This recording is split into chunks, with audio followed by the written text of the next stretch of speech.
नमस्कार, मैं करिश्मा सिंह और आप देख रहे हैं सीटीओ न्यूज़। आज हमारे साथ मौजूद हैं अखिलेश कुमार सुमन, जो कि एक एजुकेशनल काउंसलर हैं और शिक्षा और तकनीकी शिक्षा के क्षेत्र में काफ़ी लंबे समय से इनका जुड़ाव और अनुभव रहा है। तो चलिए हम इनसे बातचीत करते हैं। नमस्कार सर। नमस्कार, मैं अखिलेश कुमार सुमन पेशे से एजुकेशनल काउंसलर हूं और पिछले 20-22 सालों से मैं इसी प्रोफेशन में वर्क कर रहा हूं। सर, आप इस क्षेत्र में काफ़ी लंबे समय से काम कर रहे हैं, तो आपका अब तक का अनुभव क्या रहा है? देखिए, समय के अनुसार सब कुछ बदली है और जानकारी लेने का तरीका भी बदला है। पहले हमारे पास सोर्सेज की कमी थी, बच्चे हमारे पास आते थे, जानकारी लेते थे। अब डिजिटल मीडिया का ज़माना है, उसके थ्रू भी आते हैं और हमारे पास भी आते हैं। एक्चुअली एक अच्छे काउंसलर का काम होता है बच्चों को प्रॉपर उसके इंटरेस्ट के अकॉर्डिंग और करियर ऑप्शंस को देखते हुए कि कौन सा करियर उसके लिए अच्छा है, उसके लिए गाइड करना। इस क्षेत्र में आप अभी तक कितना सक्सेस कर पाए हैं? किस तरीके से बच्चे आते हैं और किन किन फील्डों से होते हैं? अभी तक मुझे लगता है कि हज़ारों बच्चे ऐसे हैं जिसकी काउंसलिंग हमने करी है और लगभग इस देश के कोई भी ऐसा एनआईटी और आईआईटी नहीं है जहां मेरे द्वारा काउंसलिंग किए हुए बच्चे नहीं हैं। और विभिन्न विभिन्न मेडिकल कॉलेजेस में हमारे काउंसलिंग और गाइडेंस से बच्चे पढ़ करके पास आउट होकर के डॉक्टर कर रहे हैं, कंप्लीट होकर के कहीं पे कोई प्रैक्टिस कर रहा है, कोई गवर्नमेंट जॉब कर रहा है, कोई आईटी सेक्टर में है, कोई टेक्निकल सेक्टर में है, कोई रोडवेज में है, कोई आईएससी यूपीएससी कंडक्ट किया है। कई सारे ऐसे लोग हैं, मेरे स्टूडेंट्स हैं जो अलग अलग सेक्टर में अपना मुकाम हासिल किए हैं मेरे काउंसलिंग के। गाइडिंग और काउंसलिंग के थ्रू आप बच्चे को किस तरीके से प्रिपेयर करते हैं कि वो इस फील्ड में जाएं और अच्छा करेंगे उस फील्ड में? देखिए, सबसे पहले हम ये देखते हैं कि बच्चे का एजुकेशन क्या रहा है, उसके अकॉर्डिंग ये देखते हैं कि बच्चे का इंटरेस्ट क्या है जी। और उसके मार्क्स और रैंक के आधार पर उसको क्या हो सकता है। क्या ऐसा तो नहीं कि बच्चा किसी के कहने और सुनने पे कोई करियर ऑप्शन चूज कर लिया है। एक टेक्निकली हम लोग टेस्ट लेते हैं, टेस्ट लेने के बाद हम लोग डिसाइड करते हैं कि नहीं, उसको गाइड करते हैं कि तुम्हारे लिए ये कोर्स बेहतर है, तुम अगर कोई और कोर्स अडॉप्ट करते हो तो वहाँ ये परेशानी होगी।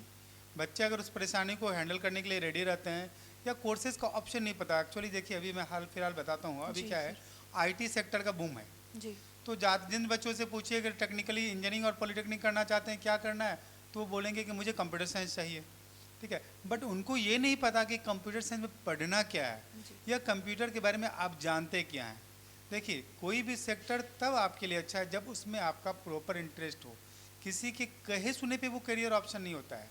हो सकता है कि मैंने माँ बाप को, कई सारे पेरेंट्स आते हैं जो बच्चों को बोलते हैं कि मैं इंजीनियरिंग कराऊंगा, मैं एमबीए कराऊंगा, मैं बीबीए बीसी कराऊंगा। मैंने कहा आप मत डिसाइड कीजिए, डिसाइड बच्चे को करने दीजिए, बच्चा क्या बेहतर कर सकता है। कई सारे बच्चे, अभी देखिए जितने भी फेल का आप रिजल्ट देख रहे होंगे कि बच्चे नाकामयाब हो जा रहे हैं, फेल्योर हो जा रहे हैं, सुसाइड हो जा रहे हैं, वो सिर्फ इसलिए हो रहा है कि जबरन उन पर करियर ऑप्शन थोपा जा रहा है। हाल में कोटा या कई जगह आपने सुना होगा कि बच्चे 2 साल 3 साल से पढ़ रहे हैं, नहीं जेई क्वालिफाई कर पाए, सुसाइड कर ली। क्यों?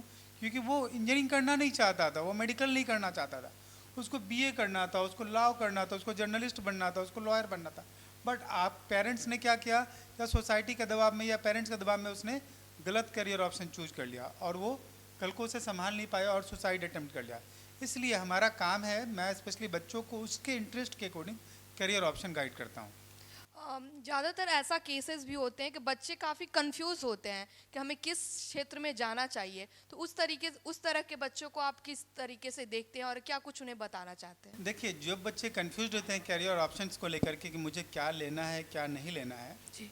हम उन बच्चों को सबसे पहले कुछ करियर ऑप्शंस गाइड करते हैं कि जैसे अगर आप साइंस स्ट्रीम में लिए हुए हैं तो आपके पास 2 ऑप्शंस होते हैं, या तो मेडिकल फील्ड जाते हैं या फिर टेक्निकल फील्ड जाते हैं। मेडिकल फील्ड में कौन कौन से करियर ऑप्शन का क्या क्या है, उसके साथ साथ क्या बजट रहेगा, कितने तक फीस का बजट रहेगा, कौन कौन से कॉलेजेज हैं और कहाँ जाने से क्या ऑप्शन होगा। बच्चों को एटलीस्ट सारे कोर्सेज के बारे में जानकारी देते हैं और जानकारी देने के बाद वो ये ऑप्ट करते हैं कि मुझे क्या करना है। अगर बच्चे देखा जाए तो अगर बच्चे टेक्निकल क्षेत्र में अगर जाना चाहेंगे तो उनको किस तरह से चुनाव करना चाहिए? देखिए, बच्चों को टेक्निकल कोर्सेज में चुनाव करने के लिए कई सारे करियर ऑप्शन है। फिलहाल तो सबसे जो मास लेवल पे बच्चे जाते हैं वो इंजीनियरिंग कॉलेज में जाते हैं। 10th के बाद बच्चे पॉलिटेक्निक करते हैं और 12th करने के बाद अगर मैथ से हैं तो वो इंजीनियरिंग करते हैं। इंजीनियरिंग करने के अलावा भी करियर ऑप्शंस हैं, वो BCA कर सकते हैं, BSc IT कर सकते हैं, BBA कर सकते हैं, मास कम्युनिकेशन कर सकते हैं, लॉ कर सकते हैं, बहुत सारे ऑप्शंस हैं। बट बच्चों को ये देखना है कि क्या चीज़ मैनेज कर सकते हैं। बच्चों को एटलीस्ट ये चेक करना चाहिए कि अगले 4 साल का सिलेबस को देखते हुए उसको चेक कर लेना चाहिए कि मुझे क्या पढ़ना है, क्या ये सिलेबस अगले 4 साल में हम कैपेबल हैं, ठीक है, या मेरा इंटरेस्ट है इस, और तभी वो कोई करियर ऑप्शन वो लेना चाहिए। और अगर बात करें मेडिकल लाइन में अगर बच्चे जाना चाहेंगे तो उस तरीके से तरह के बच्चों को आप किस तरीके से गाइडेंस करते हैं? देखिए, मेडिकल लाइंस में जाने के लिए जनरली मेडिकल के जितने भी कोर्सेज हैं वो नीट के बेसिस पे अब कर दिया गया है 2016 के बाद से, ठीक है।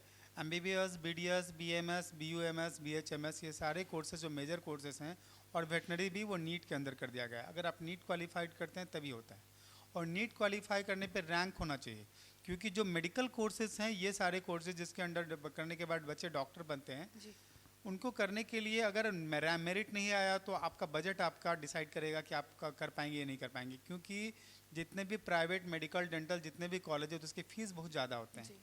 तो इन बच्चे को अपना मेरिट और बजट दोनों देखना होता है। अगर आपका बजट नहीं है और आपको लगता है कि मेरिट में भी अच्छा रैंक नहीं ला पाएंगे, हम गवर्नमेंट सेक्टर पे नहीं जा पाएंगे, तो बच्चे को चाहिए कि वो अलाइड जो पैरामेडिकल कोर्सेज होते हैं उसकी ओर मूव ऑन करें।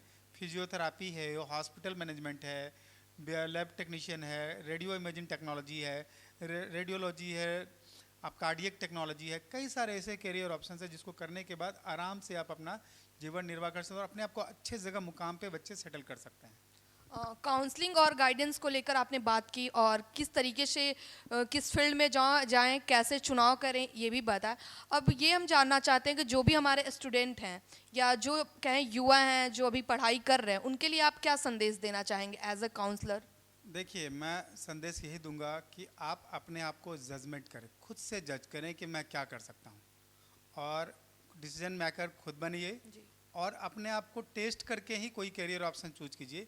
किसी के कहे सुने पे आप ना जाएं, ठीक है। अगर कोई भी कन्फ्यूज़न है तो अपने सोसाइटी में जो पढ़े लिखे हैं वर्ग हैं, 2-4 लोगों से सलाह लें, और सलाह लेने के बाद ही किसी डिसीजन में पहुँचे। अपने टीचर से, पेरेंट्स से, फ्रेंड सर्कल में कई लोगों से सलाह लें, और सलाह लेने के बाद खुद का डिसीजन देखें कि आप कहाँ कैपेबल हैं, आप जिसमें आप सूट होंगे, जिसको आप फिट बैठेगा, जिसका कोर्स सिलेबस और आपको लगेगा ये कि मैं कर सकता हूँ, उसी करियर ऑप्शंस को चूज करें।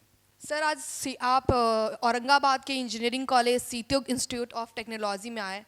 यहाँ पर आपको कैसा लगा? यहाँ की व्यवस्था कैसी है? क्या अनुभव रहा? देखिए, मैं इस कॉलेज के बारे में बता दूँ, ये कॉलेज जब इस्टेब्लिश हुआ था जी, मैं तब से इस कॉलेज से जुड़ा हुआ हूँ, और स्पेशली यहाँ के जो सेक्रेटरी साहब हैं राजेश जी, हमारे काफ़ी क्लोज लोगों में, मित्रों में से आते हैं।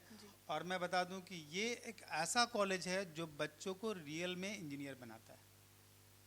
थोड़ी मुश्किलें होगी आपको यहाँ पे सेटल होने में, थोड़ा डिसिप्लिन है और थोड़ा सा सारा टाइट सिक्योरिटीज़ हैं, और आपको अनुशासन का पालन करना पड़ेगा, लेकिन एकेडमिकली ये बहुत ही अच्छा कॉलेज है। आप यहाँ पे आने के बाद अपने आप को रियल में इंजीनियर बनाना देखेंगे। धन्यवाद सर। आज हमारे साथ मौजूद थे अखिलेश कुमार सुमन, जो कि एक काउंसलर हैं और बच्चों को गाइडलाइंस भी देते हैं कि वो किस क्षेत्र में जाएं, क्या कुछ पढ़ें और कैसा रहेगा उन्हें आगे फ्यूचर के लिए। तो आगे की जानकारी के लिए जुड़े रहें हमारे साथ, देखते रहें सीत्युग न्यूज़।